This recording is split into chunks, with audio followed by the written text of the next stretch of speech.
ये है सशक्त प्रदेश और आप देख रहे हैं एसपी न्यूज 24 सच की।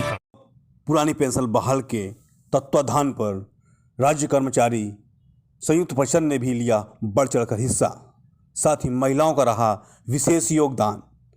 राज्य कर्मचारी संघ की शशि सिंह अध्यक्ष ने कहा कि जिस तरह आज अटेवा द्वारा एक अहम फैसला लिया गया है और हम सब लोगों की पुरानी पेंशनों को लेकर निरंतर लड़ाई कर रहा है, तो वहीं आज इस पदयात्रा के क्रम में लखनऊ में आज शहीद स्मारक गांधी भवन के पास से दोपहर से शिक्षक कर्मचारियों का जुटाव शुरू हो गया था।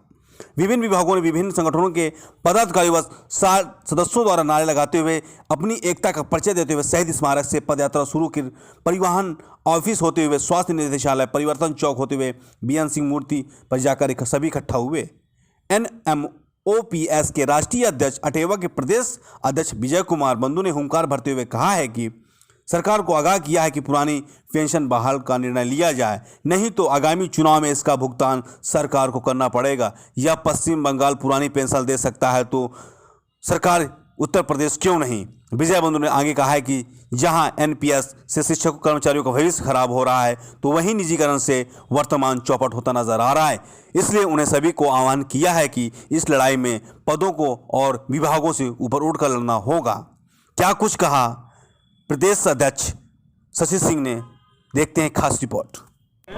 मैं विजय कुमार बंधु अटेवा का प्रदेश अध्यक्ष और NMOPS का राष्ट्रीय अध्यक्ष आज पुरानी पेंशन बहाली को लेकर के, निजीकरण को समाप्ति को लेकर के उत्तर प्रदेश के 75 जिला मुख्यालयों पर NPS निजीकरण भारत छोड़ो पद यात्रा का आज आयोजन किया गया है। और आप देख रहे हैं लखनऊ के सड़कों में कितना बड़ा जुहूम उतरा हुआ है, नर्सेज संघ उतरी हुई है, PWD उतरा हुआ है, कृषि विभाग उतरा है, सारे के सारे डिपार्टमेंट के लोग आज आए हैं। एक बात कहने आए हैं, माननीय मुख्यमंत्री जी, आपने एक वादा किया था, एक पत्र लिखा था और वो पत्र बहुत शानदार लिखा था, जितने हमारे NPS के भाइयों को भी नहीं पता उतना आपने लिखा था। आपने लिखा था कि माननीय मनमोहन सिंह जी पुरानी पेंशन बहाल होनी चाहिए। आज आप 4.5 साल हो गए प्रधान मुख्यमंत्री हुए और 4.5 साल का बीत में एक बार भी नाम नहीं लिया। मैं आपसे निवेदन करना चाहता हूं, पुरानी पेंशन बहाल कर दो और अगर नहीं करोगे तो ये आपको बाहर कर देंगे। इस बात के लिए आज ये चेतावनी है, चेतावनी दिया जा रहा है 75 जिलों से कि आप इस बात को समझो। और मुझे कहते हुए दुख हो रहा है, तकलीफ हो रही है, पीड़ा हो रही है और नेताओं की बेशर्मी पर दुख हो रहा है। माननीय मुख्यमंत्री जी 4 बार के सांसद हैं, अपनों पेंशन लेते हैं और ये स्वास्थ्यकर्मी, सफाई कर्मी, ये चपरासी, ये स्वास्थ्यकर्मी, ये पुलिस के भाइयों को भी पुरानी पेंशन से वंचित कर दिया गया है।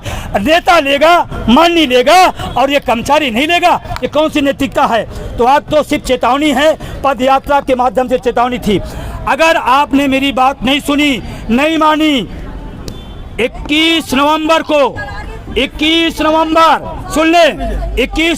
सुन लें, इको गार्डन में लखनऊ में पूरे प्रदेश का वो जुहूम उतरने जा रहा है जिसका आपको अंदाजा नहीं होगा।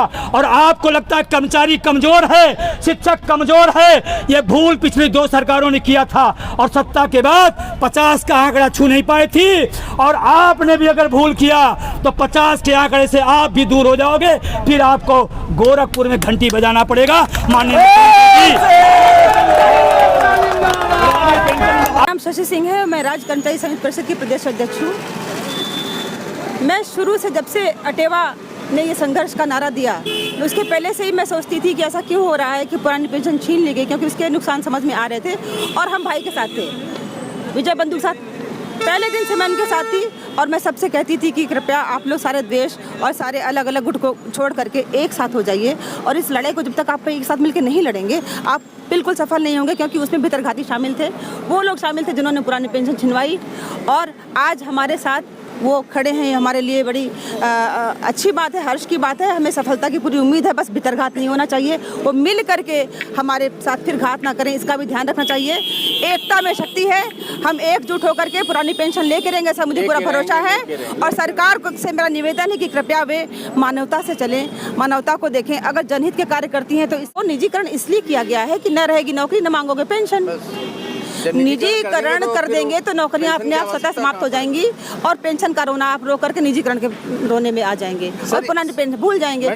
निजीकरण, ठेका संविदा की नौकरी जो अब बदल गई है मजदूरी में, वो खत्म होनी चाहिए और पुरानी मांगना, अगर वो वास्तव में मानव होंगे और जनहित जो कहते हैं ना हम लोगों के हित के लिए कार्य करते हैं, कर रहे होंगे, तो उन्हें शर्म आनी चाहिए कि अब तक उन्होंने क्यों नहीं किया।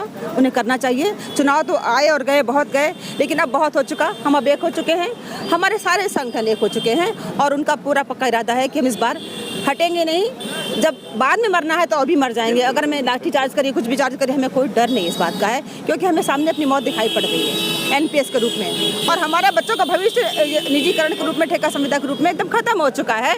तो जब बाद में खत्म होना है सर, तो अभी लड़ने हम अपने बच्चों को क्या जवाब देंगे कि हम कर्मचारी नेता थे और हम क्या कर रहे थे। हमारी जवाबदेही बनती, सरकार की जवाबदेही कितनी बनती है, कितनी नहीं बनती, वो समझे जनता के प्रति, कर्मचारी नेता के प्रति हमारी जवाबदेही बनती है। हमारी जिम्मेदारी है कि उनके हितों को ध्यान में रखें और संघर्ष करके उनके हितों को वापस दिलाएं जो छीन चुके हैं अंग्रेज। मैं राज्य कर्मचारी संयुक्त परिषद का प्रदेश उपाध्यक्ष हूँ और हमारी अध्यक्ष मैडम शशि सिंह जी हैं। आपने कहा पूरी तरीके से हमारी जो परिषद है आपके साथ है और हम अटेवा के साथ हैं। हम ये नहीं समझ पा रहे हैं दो समान मापदंड क्यों हैं। विधायक 2-2 पेंशन लेता है, 3-3 पेंशन लेता है, सांसद 2-2 तो 3-3 पेंशन लेता है, और हम कर्मचारीगण जो है पूरी अपना जीवन 35-40 साल का सर्विस देंगे, उसके बाद हमको पेंशन के नाम पर 2000 रुपये मिलेंगे सल्फास खाने के। ये मानदंड बंद होना चाहिए और हमारी मांग है, और मैं उम्मीद करता हूँ और हमारी परिषद राज्य कर्मचारी संघ शशि सिंह जो है ये उम्मीद करता है कि ये हमारी मांगें मानी जाएंगी और इसको हम लेकर रहेंगे, नहीं तो आने वाले विधानसभा चुनाव में इनको भुगतना।